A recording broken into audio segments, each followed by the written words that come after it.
Hola a todos, bienvenidos a un nuevo video. En esta ocasión veremos ciertas funcionalidades de Java que nos van a permitir realizar validaciones y realizar conversiones de tipos de datos. Ya en ocasiones anteriores hemos realizado actividades o acciones como estas, pero en esta ocasión vamos a profundizar un poco más en el tema y vamos a comenzar con el tema de wrappers. Los wrappers o clases envolventes sería como el equivalente en español.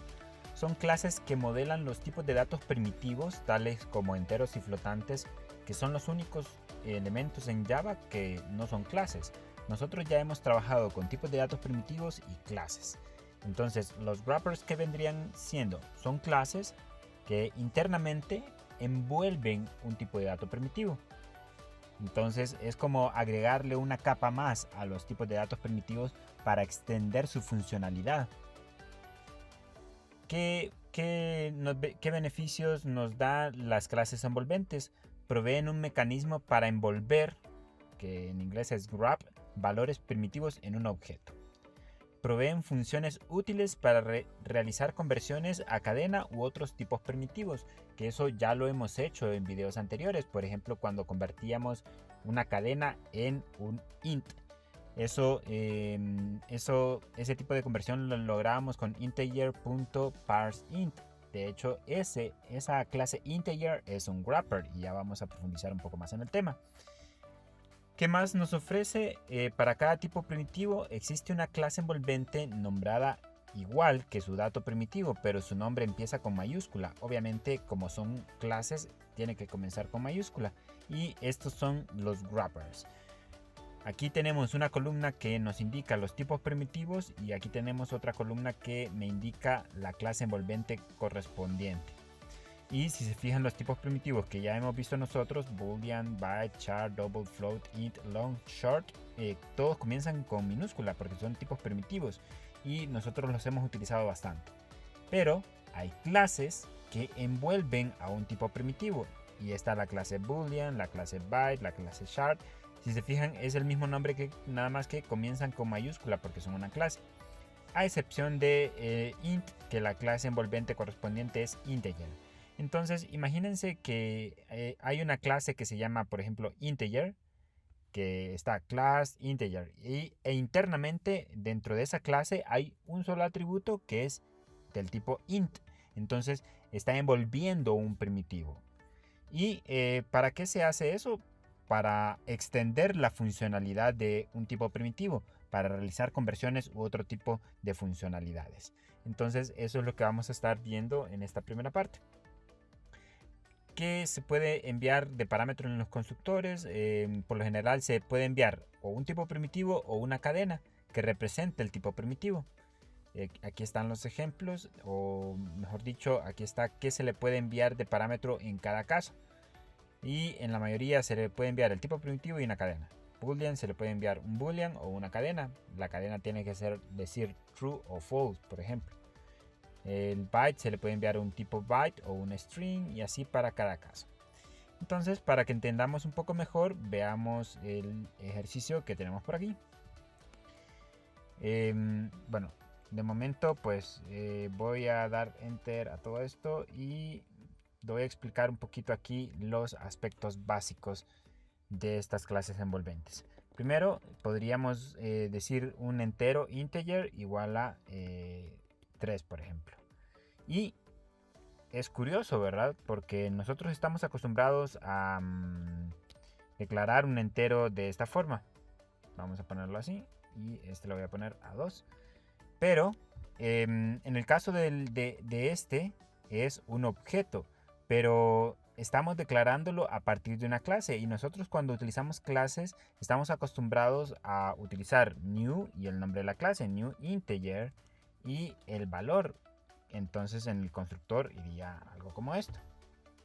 Sin embargo, en el caso de los wrappers, para instanciarlos no es necesario utilizar el constructor. De hecho, ahí aparece como tachado. Significa que la forma correcta de hacerlo sería asignando el valor. Entonces, es una característica especial de los wrappers. De hecho, algo similar ocurría con los strings cuando los mencioné en los primeros videos, que decíamos string mensaje, por ejemplo, mensaje igual a hola mundo, de esta manera.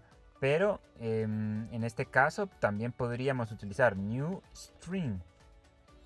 De esta forma podríamos inicializarlo.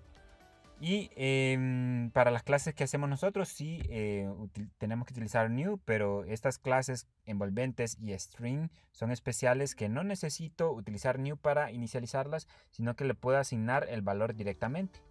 ¿Ok? Pero esta declaración que tengo aquí no es igual a esto. A1 no es igual a A2, porque A1 es un primitivo y solo puede almacenar ese valor y ya. Mientras que el wrapper, este A2 es un objeto. Es un objeto que internamente tiene un atributo entero, que es un primitivo, y tiene almacenado el valor de 3. ¿Y qué me permite de que sea un objeto? Los objetos tienen métodos. Por ejemplo, A2 punto, y puedo acceder a cualquiera de estos otros métodos para poder hacer conversiones o hacer otras cosas que yo quisiera. Por ejemplo, si yo quisiera convertir el entero a otro tipo de dato, yo podría convertirlo a long, ese 3 convertirlo a long, entonces pongo long value y me retorna un long. Este retorna un long. Ahí está. Long, el tipo primitivo como tal. Long A3 le vamos a poner. Igual a esto. Entonces ahí realizamos una conversión de entero a long. Pero nosotros anteriormente hemos hecho ese tipo de conversiones o cast, pero entre tipos primitivos como tal. Pero esto sería como entre wrappers. Y por lo general las clases envolventes sirven para hacer conversiones entre tipos primitivos y cadenas. Esa es la mayor utilidad que tienen. Porque entre tipos primitivos, si quiero hacer una conversión de un entero a un long, lo mejor es utilizar siempre tipos primitivos y hacer algo como esto. Long x igual a long entre paréntesis y el tipo de dato que es entero. De esta forma. Entonces estaría convirtiendo el 2 a long, pero aquí estamos utilizando siempre tipos primitivos. ¿Ok? Así que no hay mayor utilidad al hacer conversiones entre tipos primitivos utilizando clases envolventes. La facilidad que nos da es cuando queremos convertir de tipos primitivos a cadenas y viceversa. Como en el caso de cuando queríamos obtener un valor de un JOption Paint, de un cuadro de diálogo, y queríamos capturar, digamos, la edad o alguna opción, y lo que nos retorna eso siempre es una cadena. Entonces nosotros lo que utilizamos era jOptionPaint.showInputDialog. Le poníamos aquí el mensaje, por ejemplo, ingrese la edad, y esto nos retorna un entero. Entonces no podemos nos retorna una cadena y no podemos almacenar esa cadena en un entero.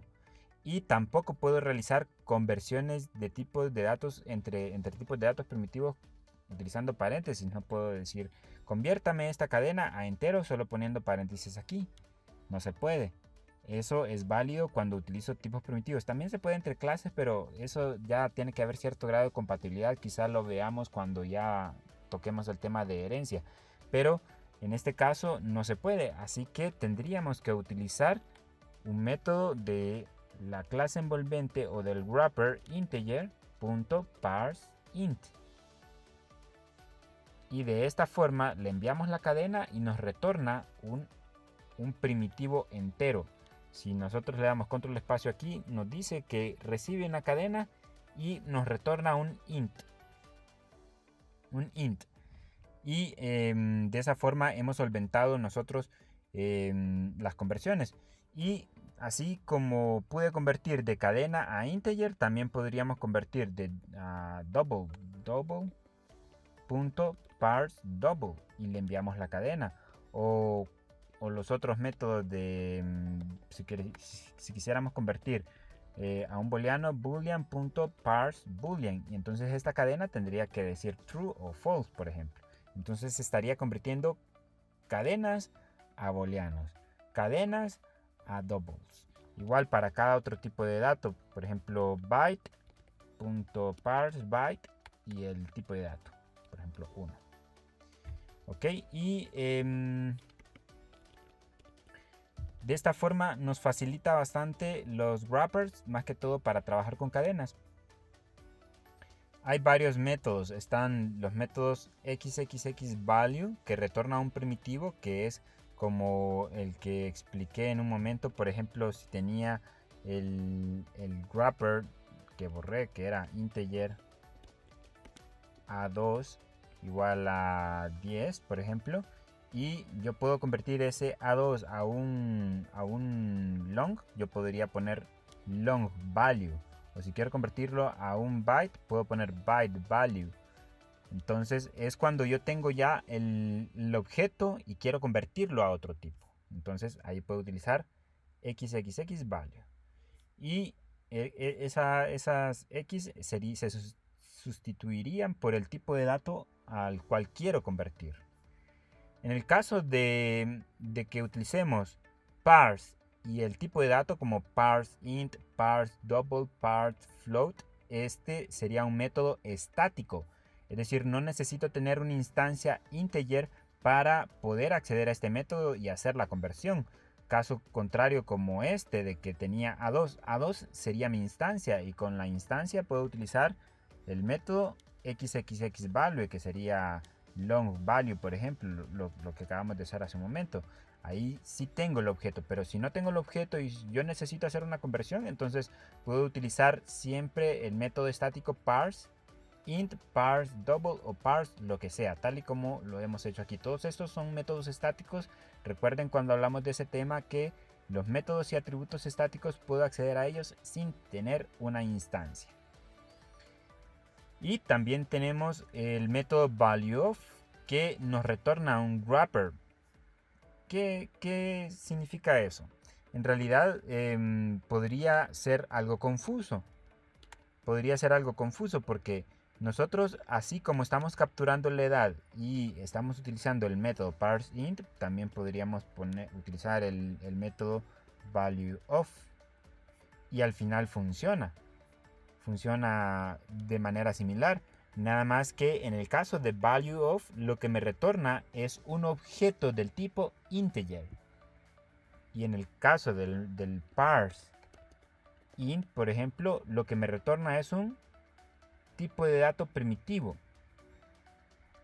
el primitivo, mientras que valueOf me retorna un wrapper. Y obviamente pues en el caso de utilizar valueOf y me retorna un wrapper, aquí sería algo como esto. Tendría que poner integer aquí, aunque funciona, aunque le ponga int, porque automáticamente me hace la conversión. Puedo asignar un wrapper a un primitivo sin problema. Pero lo recomendable es que utilicemos solo valueOf si en realidad lo que necesitamos que nos retorne sea un integer, un objeto del tipo integer, no un tipo primitivo. Así que la mayor parte de los casos van a utilizar parseInt porque es mejor trabajar con tipos primitivos la mayor parte de las veces. ¿Por qué es mejor trabajar con tipos primitivos? Es porque ocupan menos memoria. Ok, nosotros al inicio cuando vimos los tipos de datos veíamos cuánto me ocupa en espacio, en memoria, cada tipo de dato, y al utilizar ya una clase envolvente eso creo que hasta se duplica el tamaño. Así que en lo recomendable los wrappers se deberían utilizar más que todo para conversiones y similares. Entonces, ya para asignar valores, inicializar variables, iteradores, lo recomendable es utilizar tipos primitivos, no wrappers. ¿Ok? Lo otro es que también los wrappers se pueden utilizar para colecciones. Para colecciones como en el caso de ArrayList. Algo que hemos visto nosotros es que podemos utilizar ArrayList para hacer arreglos dinámicos. Y podemos poner aquí enteros, por ejemplo, igual a new ArrayList. Y importar la clase ArrayList con Shift Control O. Bueno, ahí ya está importada. Nada más que hay un pequeño detalle con el ArrayList, que nosotros tenemos que indicar el row type, ¿verdad? El row type es el nombre de la clase que va a almacenar. o el tipo de dato que va a almacenar. El problema es que aquí no podemos poner tipos primitivos, no podemos decir un ArrayList de int, no podemos tener un ArrayList de enteros. Entonces ahí tendríamos un problema. Con un arreglo normal sí no había problema, porque decíamos enteros, todos le voy a poner a este y aquí corchetes igual a new int y aquí el tamaño, ¿verdad? Ahí definíamos un arreglo de enteros sin ningún problema, de enteros primitivos. Pero con un ArrayList no podemos utilizar primitivos, pero sí podríamos utilizar un wrapper, poner integer aquí.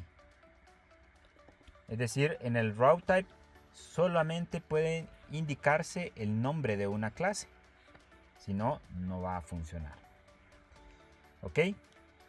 Y bueno, todos los wrappers tienen también un método toString que va a retornar el valor correspondiente a cadena. Y bueno, ya hemos utilizado nosotros toString en nuestros objetos y ya creo que se sobreentiende cómo funcionaría.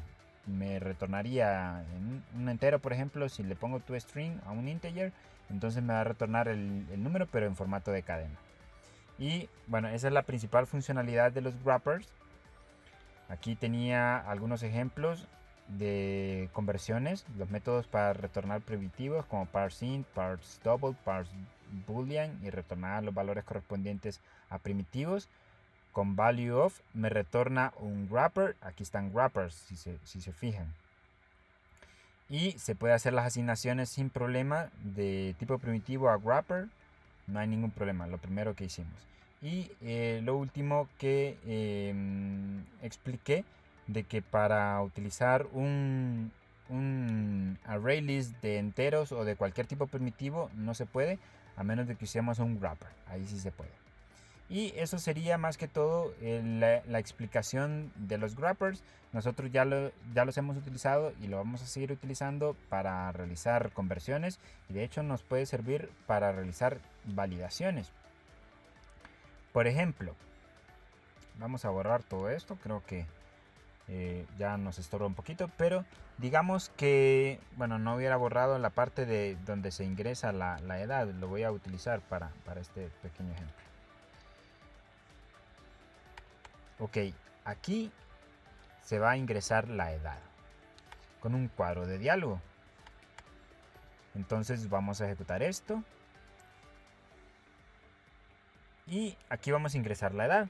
Entonces a la edad vamos a ingresar un número y al dar OK, entonces ese valor se va a convertir a un entero, porque esto me va a retornar un string y ese entero se va a almacenar en edad. Le doy OK y no pasa nada, ¿verdad? Termina el programa, no hacemos nada más con eso. Vamos a imprimir paint.show message dialog. Aquí null y aquí la edad. Aquí no hay ningún problema. Ejecutamos esto y ponemos alguna edad, 23, y ahí está, 23. Pero ¿qué pasa si nosotros, en vez de ingresar un número, ingresamos cualquier garabato, que no es un número? Este siempre es un texto, entonces el texto lo va a retornar el show input dialog, se lo va a pasar a parseInt y este va entre comillas, ¿verdad? Pero no lo es, entonces me retorna un error, que es number format exception. Entonces eso es lo que nosotros tendríamos que evitar.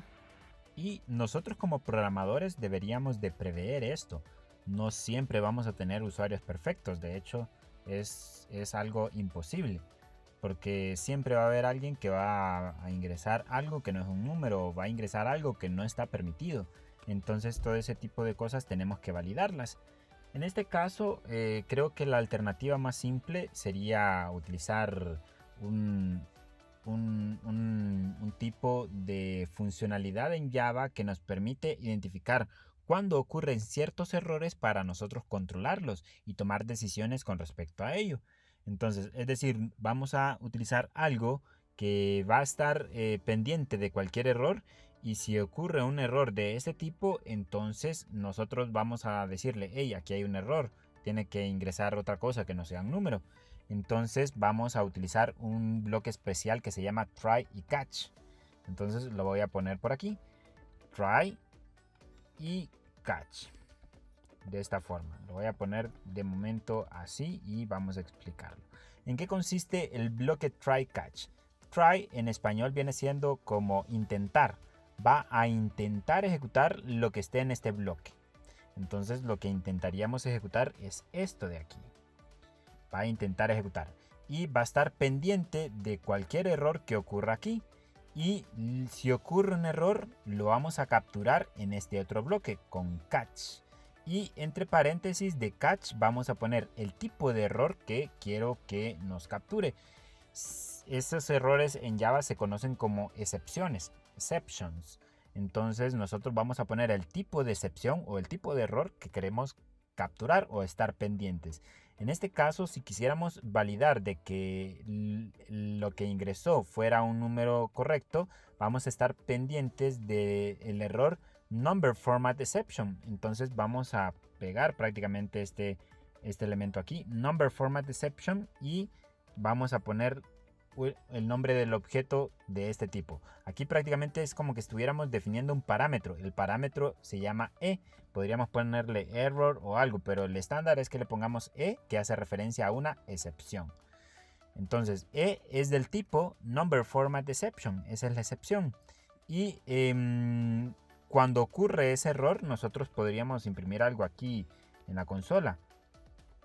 Ocurrió un error de conversión.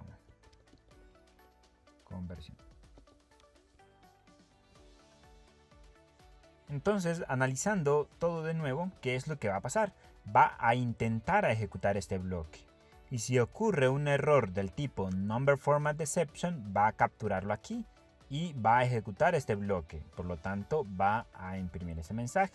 Y al capturar nosotros un error de cierto tipo, ya no imprimiría este error en la consola. Esto que está en rojo ya no aparecería. A esto que está en rojo se le conoce como la pila de errores o el stack de errores. Entonces ese ya no lo imprimiría porque gestionamos nosotros la excepción. Estamos controlando las excepciones. Entonces vamos a ejecutar esto y vamos a esto en el input. Esto debería de ocurrir un error y prácticamente falló, cayó en el catch e imprimió este texto que dice ocurrió un error de conversión. Por lo tanto, ya no ejecutaría la siguiente línea, pero nosotros podemos tomar decisiones con esto para que vuelva a ingresar el valor en un dado caso falla. Entonces, lo que vamos a hacer, lo que podríamos hacer es meter esto dentro de un ciclo de tal forma que esté imprimiendo o mostrando ese mensaje hasta que el usuario ingrese un valor correcto. ¿Ok? Y algo más con respecto a number format exception, es una clase. De hecho está en el paquete java.lang. De hecho los wrappers también están en el paquete java.lang. Y de hecho no los hemos incluido. Ya había mencionado ese paquete java.lang en los primeros videos. Y ese paquete se importa por defecto en cualquier programa en Java. Por lo tanto no hay que importar los wrappers y no hay que importar esta excepción number format exception. Hay otras excepciones que ya sí son un poco más específicas que hay que importarlas. Algo más, si nosotros quisiéramos gestionar cualquier tipo de error, no importa si es number format exception o cualquier otro tipo de error, tendríamos que utilizar, en vez de number format exception, podríamos utilizar la excepción genérica que se llama exception. Y esto capturaría cualquier tipo de error. En nuestro caso solo nos interesa number format exception. Nosotros cuando ejecutamos este bloque try catch ya no aparece la pila de errores, pero si nosotros quisiéramos visualizar esa pila de errores, nosotros de este objeto e podríamos llamar a un método que se llama print stack trace, y eso lo que hace es imprimirnos la pila de errores. Así que vamos a ocasionar el error, poner cualquier cosa aquí, ok, y nos muestra el mensaje de que ocurrió un error. Pero también generalmente cuando nosotros controlamos un error no queremos visualizar la pila de errores, ¿verdad? A menos de que queramos rastrear algo más. Pero por lo general no iría eso. Ahora hagamos lo del ciclo recurrente para que hasta que nosotros ingresemos un valor correcto. Entonces vamos a hacerlo con un do while. Y un while. ¿Por qué un do while? Porque queremos que al menos en una ocasión ingrese el valor correcto. Entonces vamos a poner un do while. Do while. Entonces aquí vamos a poner la instrucción que va a indicarme que esto se va a repetir. Entonces podríamos utilizar algún tipo de booleano o algo por el estilo de que nos indique que si falló o no. Entonces vamos a poner un boolean aquí, boolean válido. ¿Ok? El valor por defecto de los booleanos es falso, entonces esto vamos a utilizar el válido aquí. Podríamos, bueno, dice que tenemos que inicializarla, igual a pesar de que el valor por defecto sea falso, hay que inicializarla. Y bueno, podríamos ponerle en true, o como gusten, ¿verdad? Podrían poner inicializarla en true o false, pero depende, aquí dentro del ciclo cambiaría. Entonces, vamos a dejarlo en true, que está válido. Y en el bloque try catch, entonces vamos a poner que si pasó de esta línea de la conversión, podríamos ponerle esa variable válido igual a true. Porque significa que pasó del parseInt y no mostró un error, no cayó en un error aquí. Por lo tanto, está en válido, sigue estando en válido. Pero si cayó en la excepción, en este catch, entonces podríamos mostrar esto y podríamos establecer la variable válido en false, que no está válido. Y en vez de mostrar este cuadro de diálogo, vamos a poner el texto que diga o un jupchampaign.showMessageDialog. El componente padre es null y el texto sería aquí. Vamos a ponerle edad no válida. Debe ingresar un entero. ¿Ok? Y listo. Ahora ya tenemos el do while. Vamos a validar de nuevo esto. Primero, aquí no importa cómo inicialice la variable. En realidad, si está en false o en true, al final, al entrar en el ciclo, se va a cambiar el valor. Así que no importa, porque si está bien, queda en true. Si está mal, queda en false. Así que no importa cómo la inicialice. Podríamos inicializarla en false o en true, no importa. Así que podríamos probar esto. Veamos. Y digo inválido, un garabato cualquiera. Ok. Edad no válida, debe ingresar un entero. Y bueno, terminó. Y creo que aquí el error debe continuar si no está válido. Entonces aquí falta la negación. Si no está válido. Ok. Entonces recuerden que el operador de negación, si este es verdadero, entonces lo pasa a falso, y si es falso lo pasa a verdadero. O sea que si es falso, que si está malo, entonces lo vamos a negar para que lo pase a verdadero y se vuelva a repetir. Ok, es la forma corta. Veamos, vamos a ingresar la edad, cualquiera. Edad no válida, ingrese de nuevo. De nuevo nos aparece el cuadro de diálogo, se volvió a ejecutar el ciclo. Y así podría seguir metiendo garabatos y hasta que ponga una edad correcta va a pasar. Así que vamos a poner una edad correcta, 13 por ejemplo. Ok, ahí está, 13 y el programa termina. Así que de esa forma, ok. En este caso estamos forzados a utilizar un ciclo, un do while, porque estamos utilizando cuadros de diálogo, pero si estuviéramos utilizando un formulario ya no necesitaríamos de un ciclo, sino que al momento de presionar un botón, en ese momento podríamos ejecutar la validación, ¿verdad? Y esta técnica de utilizar do while se podría utilizar para validar cualquier otro tipo de campo, por ejemplo, si un campo está vacío, si está lleno o lo que sea, ¿verdad? Así que podríamos seguir validando aquí, por ejemplo, de que si algún campo está vacío, un nombre que va a ingresar el nombre y el nombre está vacío, cosas así por el estilo, podríamos utilizar do while para validarlas. Ahora, con este tema de validaciones o entradas de un usuario, vamos a profundizar un poco más.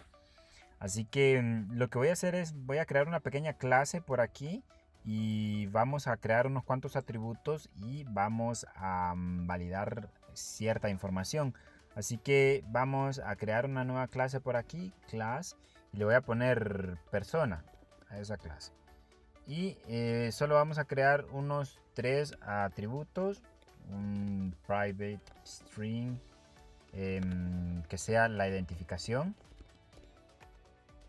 como el ID o el número de identidad, la cédula, el nombre y el apellido. Ok, ahora voy a generar toda la estructura de la clase, el constructor. Veamos, constructor. Vamos a generar los métodos set y get. Vamos a seleccionarlos todos y vamos a generar el método toString. Vamos a escribir el constructor vacío, public persona, y vamos a hacer aquí abajo un método para capturar la información, public void ingresar información,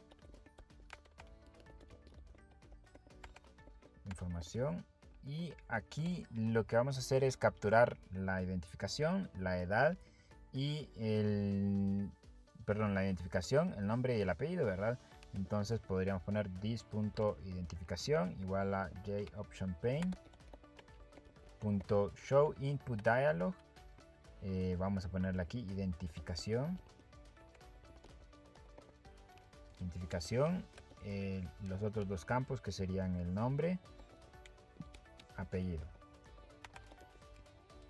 y aquí también los textos, apellido, nombre y bueno, la identificación.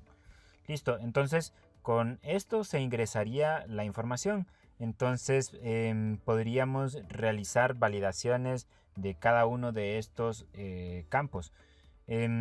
Por ejemplo, podríamos agregar un método por ahí para verificar o algo para verificar la identificación. Podríamos crear aquí un método public void verificar identificación o validar identificación, como quieran llamarlo. De hecho, lo vamos a poner que retorne un boolean, que me retorne verdadero si la identificación está válida. Si no, entonces que retorne falso, que no está válida. Entonces, ¿qué tipo de verificación vamos a hacer? Vamos a hacer un tipo de verificación de un patrón.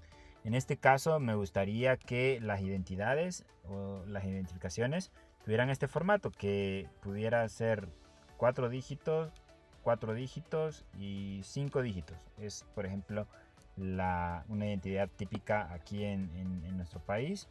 Y por ejemplo 0801 y otro número por aquí, 1234, y aquí 12345. Entonces ese sería un número de identidad básico. ¿Cómo podríamos validarlo? Podríamos tener múltiples alternativas. De entrada, si ustedes tienen este valor, por ejemplo, podrían y no tienen conocimientos del tema que vamos a hablar en este momento, podrían deducir que podríamos utilizar un split para dividir la cadena en tokens y utilizar de delimitador el guión. Y tenemos aquí una parte, dos partes, tres partes. Recuerden que split me retorna la cadena, me retorna un arreglo con las partes dependiendo del delimitador, y luego de cada parte podríamos verificar el tamaño. Por ejemplo, si tiene 4 elementos el primero, 4 elementos el segundo y 5 elementos el tercero. Pero podría dar problemas de que si cada uno de ellos incluye una letra, por ejemplo, tendríamos que verificar de que no pase eso. Y podríamos hacer un algoritmo por ahí que nos funcione. Sin embargo, es demasiado tedioso estar utilizando funciones de cadenas para validar este tipo de datos, este tipo de patrones. Así que lo recomendable para este tipo de validaciones son las expresiones regulares o regex. ¿Qué son las expresiones regulares? Regular Expressions, más conocidas como regex. Esa es como la abreviatura. Son patrones utilizados para encontrar una determinada combinación de caracteres dentro de una cadena de texto. Las expresiones regulares proporcionan una manera muy flexible de buscar o reconocer cadenas de texto. Prácticamente lo que hacemos con las expresiones regulares es de que yo tengo un patrón en particular, en un mini lenguaje se le podría decir, y voy a verificar de que una cadena que yo ingreso o que quiero verificar cumple con ese patrón en particular. Ese concepto de expresiones regulares no es un tema propio de Java, sino que es un tema ya algo genérico en el mundo de programación.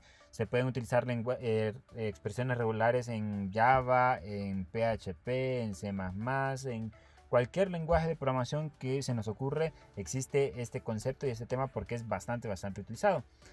De igual manera, este tema de expresiones regulares solo lo vamos a mencionar aquí y vamos a utilizar algunas expresiones regulares. Sin embargo, no es un tema de estudio propio de este curso porque ya es un curso completo, podría hacerse, de expresiones regulares. Sí les recomendaría que investigaran un poco más y se saquen un curso específico y particular de expresiones regulares, ¿ok? Para que entiendan a cabalidad. Entonces, lo que nosotros vamos a hacer es que vamos a verificar la identificación utilizando un patrón en particular. Yo voy a escribir ese patrón de identidad aquí. Vamos a poner string patrón igual a, y ¿cuál es el patrón que vamos a utilizar? Voy a escribirlo aquí y intentemos deducirlo nosotros por nuestra cuenta sin ningún conocimiento de expresiones regulares. Intenten descifrarlo, veamos. 09 y aquí llaves 4 y aquí 09 y aquí 5. Entonces ya podrían deducir el patrón que acabo de escribir para aceptar identidades como de este tipo. Prácticamente aquí le estoy diciendo un bloque de números del 0 al 9 y que solo se puedan 4 elementos del 0 al 9. Luego un guión, luego otro bloque de 4 dígitos del 0 al 9. Luego un guión y otro bloque de 5 dígitos del 0 al 9. Entonces prácticamente esto es una expresión regular. Pero así como está esta expresión regular, está bastante simple. Hay expresiones regulares que son kilométricas, se podrían decir, que intentan validar patrones bien complejos, por ejemplo una URL, un correo electrónico o algo bien particular. Podrían buscar esas expresiones en internet para que vean lo complejo que son algunas de ellas y lo bastante específicas que pueden llegar a ser. Así que en este caso la expresión regular que tenemos aquí el patrón de la expresión regular que tenemos aquí para validar una identificación es bien simple, ¿verdad? Y ¿cómo hacemos uso de ese patrón? Podríamos hacer uso de ese patrón utilizando una clase que se llama pattern y un método que se llama matches. Y a ese método, que es un método estático, puedo enviarle dos parámetros. El primero es la expresión regular, que es este que se llama patrón. Y lo otro sería la cadena que voy a validar, que en este caso lo que quiero validar es la identificación. Entonces esto me va a retornar verdadero si cumple con el patrón, si la cadena de la identidad cumple con ese patrón, y me va a retornar falso si no cumple con ese patrón. Entonces vamos a retornar esto, return el booleano que nos va a retornar aquí. Va a ser verdadero si cumple con el patrón y falso si no cumple. Entonces podríamos poner esta lectura o esta solicitud dentro de un do while.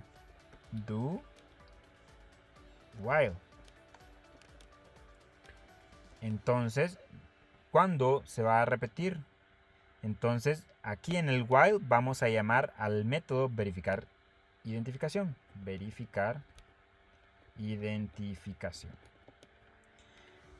identificación lo que haría es, como en este input se llena la identificación, así que ya estaría lleno este atributo. En el método verificaría el patrón. Si cumple con el patrón, retornaría verdadero. Entonces, si cumple, retorna verdadero y el ciclo se repetiría, ¿verdad? Pero necesitamos que se repita si no se cumple. Entonces vamos a negarlo aquí. ¿Ok? Entonces, esto ya haría de que necesitemos ingresar continuamente la identificación hasta que cumpla con el patrón. Así que vamos a implementar esta funcionalidad o esta clase en la clase de ejemplo de wrappers que teníamos aquí.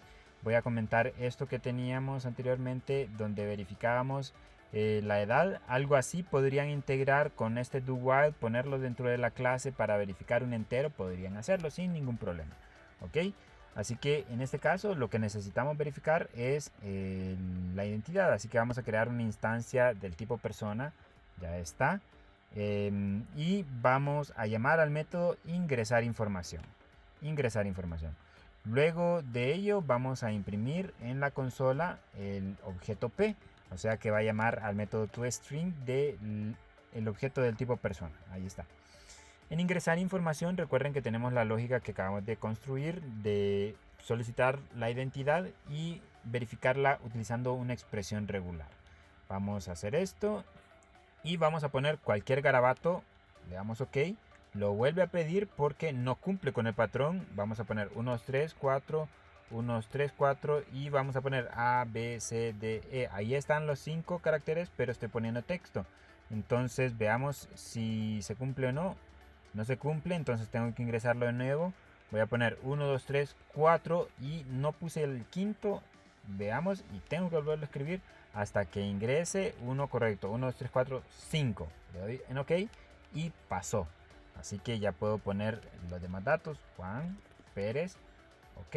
Y ahí me muestra en la consola el objeto que guarda. Expresión regular para validar este tipo de datos. Podríamos hacer una, por ejemplo, para validar el correo electrónico. Vamos a poner aquí un atributo string correo. Y en este caso, pues no voy a ponerlo en... Bueno, lo vamos a poner en constructor, pues para que...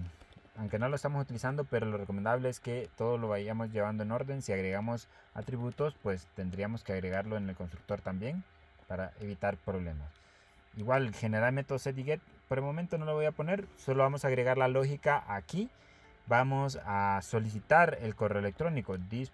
Pero lo vamos a poner al fin. Bueno, sí, lo vamos a poner aquí de segundo. This.correo igual a JOptionPane y le vamos a solicitar el correo.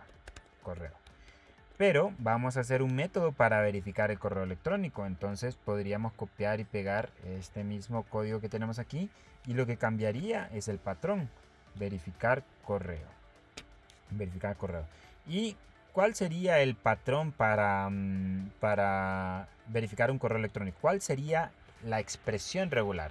La verdad sería bastante compleja que nosotros la deduciéramos hasta aquí. Podríamos decir, puede tener letras de A a la Z minúscula, podría tener dígitos del 0 al 9, podría tener el punto, podría tener cualquier otro carácter y la cantidad que sea variable, y podríamos ir deduciendo un montón de cosas, pero para deducir una expresión regular de ese calibre, lo recomendable sería mejor sacar un curso completo de expresiones regulares, y se los recomiendo para que lo saquen, busquen en Google, en cualquier otro lugar, porque es algo bastante útil y que no es la primera vez que lo van a utilizar para lo que sea a futuro. Así que vale la pena sacar un curso de expresiones regulares. De momento voy a utilizar una expresión regular de correos electrónicos que yo tengo aquí, que creo que sería imposible deducirla con nuestros conocimientos básicos que tenemos para expresiones regulares.